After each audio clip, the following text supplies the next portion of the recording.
आपण पाहता गेल्या कित्येक दिवसापासून देशात नव्हे तर महाराष्ट्रात बलात्काराचे गुन्हे वाढलेले आहेत। याच नंतर त्याच्या पाठोपाठ त्याच्या पार्श्वभूमीवर अकोला जिल्ह्यात बाळापूर तालुक्यात काजीखेड या गावात एका शिक्षकाने 6 मुलींवर अत्याचार केला, त्याचे लैंगिक छळ केलं, त्यांना अश्लील व्हिडिओ दाखवून त्यांना प्रोत्साहित करून त्यांना त्या घटनेसाठी प्रोहित केलं।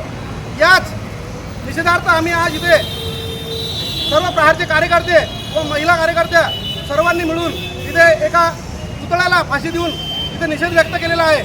सर्व इथं आलेल्या लहान मुली आलेल्या महिलांचा एकच प्रश्न आहे की तो जो मास्तर आहे, तो जो गुरु आहे, त्या विद्यार्थ्यांचा तो गेल्या 4 महिन्यापासून जे कृत्य करत आहे तो तेवढ्यावर थांबला काय, तर त्यानं अजून पुढे काही केलं आहे की नाही, किंवा त्यासोबत अजून किती आरोपी आहेत याला सखोल चौकशी होऊन हे सर्व अकोला जिल्ह्याच्या पुढे आलं पाहिजे।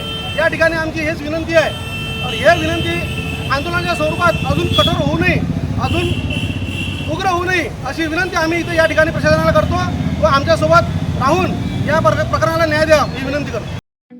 ठळक घडामोडींसाठी देशोन्नती न्यूज चॅनलला सबस्क्राइब करा आणि बेल आयकॉन प्रेस करा। मुंबई, पुणे, नागपूर, मराठवाडा असो का विदर्भ, राजकीय, सामाजिक, शैक्षणिक क्षेत्र असो का क्रीडा, सर्वच घडामोडीचे विश्लेषण पाहायला विसरू नका। फक्त देशोन्नती न्यूजवर।